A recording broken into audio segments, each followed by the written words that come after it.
swear to God, I'm only going to say this one more time because you only have one more episode left after this. I would watch a show of these four fucking around in the multiverse.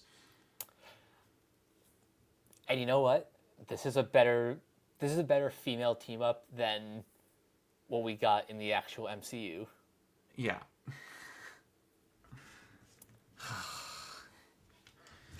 But it does raise some questions. Like Birdie aged like 24 or however many years since the last time we saw her. We don't know the time frame of all this stuff. That's true. Because they don't really give us an accurate time of how much time passes between these things. And I had a question of just like, okay, who voices Birdie again? That's Natasha Lyonne. Okay. Is her hair orange now because of that? I guess? Because her hair's blue originally. She could have dyed it. That's what I'm wondering. So I was just like, is this also a different version of Birdie? It's possible. Her design also is awesome. I love the wing tattoos Yeah, up the arms. That was cool. And the extendable bird wings and the head laser, like... I don't know if this is an original character. I'm going to assume that it is. I'm going to assume too. If it is, she's awesome. Because that is one that I would watch more of. I've seen comments of people that are just like, God, I hope Birdie never shows up again. I'm like, are we watching the same show? Seriously. And the same thing with I think her name is Kaori. Kahori. She's great. Her design in this is fantastic. And I understand I'm a whore for the color blue, but she looks awesome. But how about the reason why I'm wearing my X-Men shirt? Yeah, getting Storm to be the god of thunder in this is awesome. And it brings up something that, although they would have had to have someone else voice him, would bring up another thing of why keeping What If around would be good. Because people that don't know this, a very popular version of Aurora's story from the comics is when she's married to Black Panther. Yeah. We cannot do that in the MCU for multiple reasons. Yeah. You could have done that in What If. Also, I feel bad for whoever gets cast in the live action MCU X-Men movie, because you're not going to top Allison Seeley Smith. No, you're not. And it's one of those things where I don't think they're going to try to. I hope they're not trying to, because like, because I'm going to be honest with you, as much as you and me like X-Men 97, you and me both need to understand that people are going to judge her based off of Halle Berry and not this. True. As awesome as this version of the character is, there's enough people that are not, you're just going to go, well, animation's not real media, so I don't care. Because if we're going to be honest, no one's topping the version of Gambit that they had. That is also true. I love Channing Tatum, I really do, and I think that he would look really good if, like, he did do good, but even if they did a more serious version where he was just being him, but not as comedic because they had him in Deadpool Wolverine, he'd still be good. But you're not going to do better than the version that you got in X-Men 97. So it's one of those things where once they finally get the MCU version of X-Men rolling, I almost kind of want them to go in with borderline almost all unknowns. Probably the smarter idea. Because you're going to want to lock these people down for a while, and you're not going to get an Angela Bassett level of a character to play Storm for 12 movies. No. So we're going to have to see what they do when they get there. But anyway, for this episode, I love that we got Star-Lord Nebula. Or I should say, shoot. No, not Star... crap. I can't think of Nova his name. Prime? No. Oh, Yondu. Yondu Nebula, basically. That design is so sick. I like that quite a bit.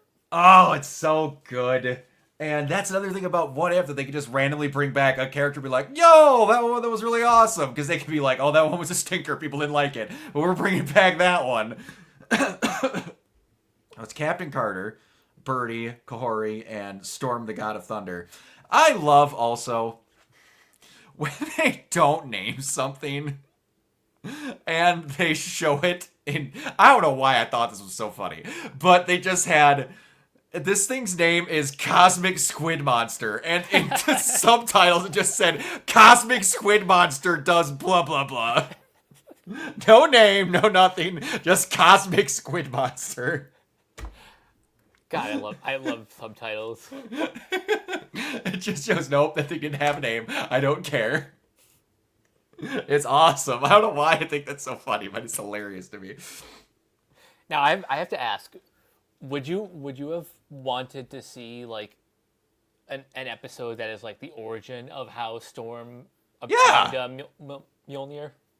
I would, but I'm not going to be mad. I'm not upset, I should say, at the fact that Storm just shows up and is the goddess of thunder. But her acquiring it could have been like another season thing where she turns into that and then shows up later like this. Yeah, I would have liked that a lot. Absolutely. Because it's Storm becoming the god of thunder. So, no, I wouldn't have complained about that whatsoever.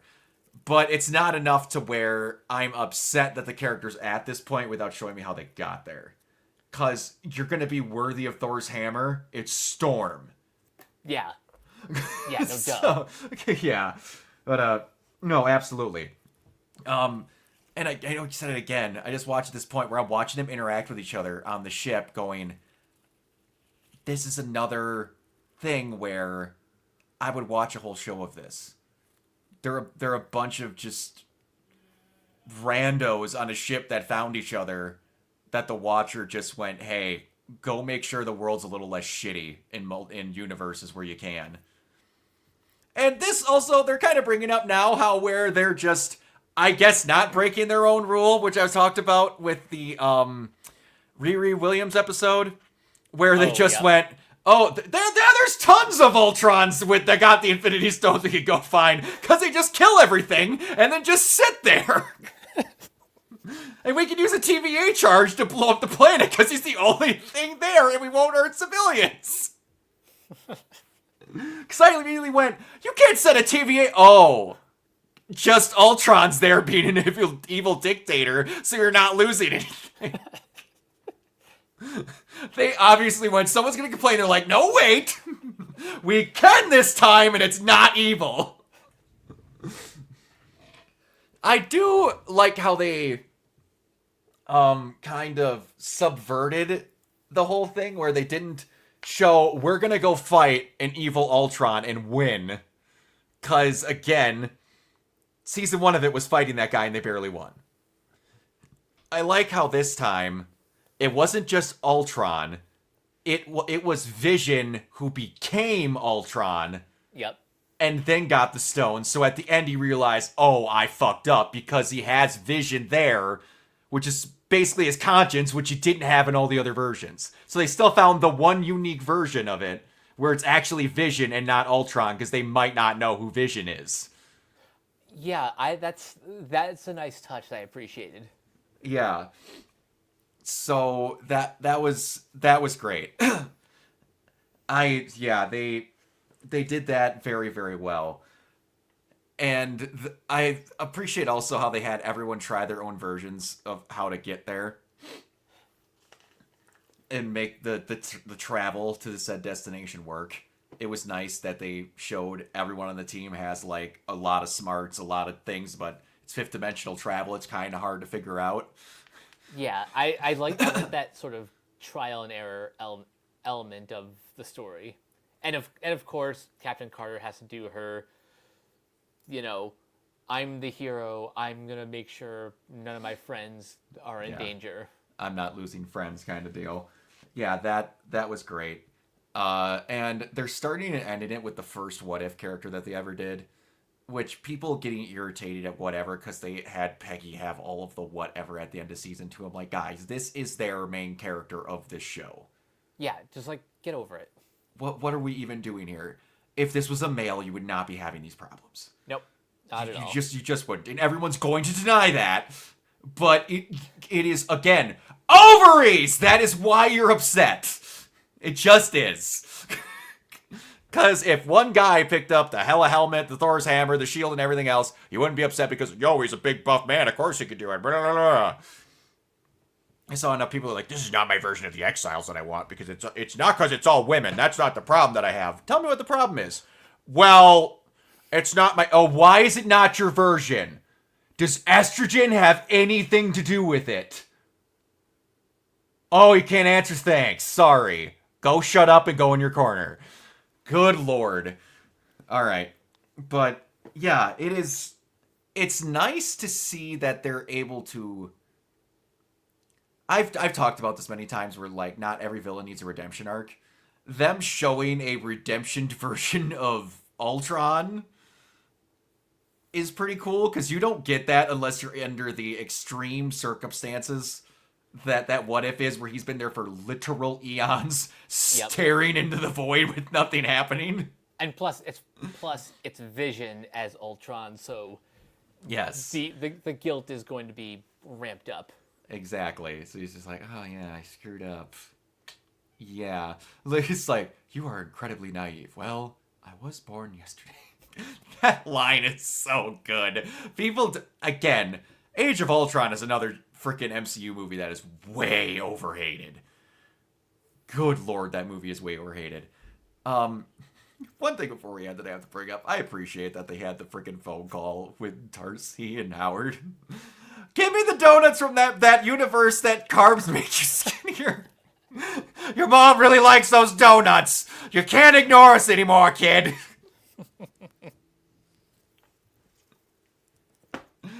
Oh god. They're becoming those parents. They are. They're wonderful though. No, they became parents from the 1980s, but they live in 2040 at this point. I don't know. God, it's great. But yeah, they're setting up this finale very well. And I do like how the comment from Uatu was, yes, because of your oath, you can't stop them from coming here. He's like, no, we're going to break the rules to stop them from coming here because you broke the rules. And in the end, it's going to be, who's the one breaking the rules here if everyone's going to allow us to break the rules, everyone else has broken rules? And I was going to bring up also, honestly, one of my favorite things about What If is that intro. Yeah. Jeffrey Wright's just pronunciation of time. This, like, the way they directed him to talk throughout all that is fantastic. Switching it up for this was great also. Yeah. For those who don't know, Jason Isaacs is the one who voices the Eminence. Mm-hmm. And I kind of dig the evil version of the What If intro. Yeah, and that's showing, like, again, how What If they're making actual seasons out of and continued content outside of the one-off episodes, which is great because you met your big baddie halfway through the show kind of deal. But they've also, throughout this, we haven't mentioned on, they've made old Western intros for a hot second. They've messed with the Marvel Studios animation thing a lot, and it's been really good. They're putting all the work in because they know they're not getting a thing after this. At least not for a while, if at all, but I'm really going to miss the show. Same. Like I know it's easy for me to skew more positively towards this because it's animated, but it's also because what if when it's at its best, they get to be more experimental. They get to play around with different genres, different different characters, different stories that just won't fit in the regular MCU. It won't. And you could say it could be happiness to skew towards this because it's animated. This show could not exist unless it was animated. Exactly. The stuff they do in here would cost way too much if it was live action. And that's something that I try to pound into people's heads where they're like, I only want to see that thing if it's live action. I want this video game, whatever, if it's live action, because otherwise it'll look dumb. I'm like, they need to drastically tone down what they're going to do because it would cost them billions if they copy what they do in the source material. You Exactly. can get more cool shit if it's animated. And I try to explain that, no, all the time, like, cool. You ever think about why Agents of S.H.I.E.L.D. was as toned down as what it was? And they didn't just go, well, why don't we just throw billions of dollars every episode at it because that's what the fans want and we'll make our money back. Oh, wait, you won't. Because it's too expensive to do this stuff on screen with CGI and even practical effects costs. It's like trying to explain to people that water is wet, but they're somehow too stupid to understand it. I'll never, like, whenever I have this conversation, the amount of just filters that I have to break through to get them to understand that concept is ridiculous. Mm-hmm. You want all this cool shit, but yet you don't want the medium that can allow you to do it. It is always going to be frustrating to me, but whatever. Yeah, it's ugh. All right, we got one more left. Mike, where can everybody find you? You guys can find me in all various social media sites at Captain K42. You can check out my quick thoughts on letterboxd.com/CoachK42. And you can follow Renegade Pop Culture on Facebook and Blue Sky at Ren Pop Culture. You can also find us on YouTube and Podchaser. Consider supporting our Patreon at patreon.com/Renegade Pop Culture. Listen to all of our podcasts on Spotify, Apple Podcasts, or wherever you listen. And last but not least, everything can be found at renegadepopculture.com. You need escape, so do we. And you can find me everywhere at Organoid Zero, mainly on Twitch and YouTube, and on my Instagram if you're into such things as cosplays and conventions. Until next time, we'll see you all later.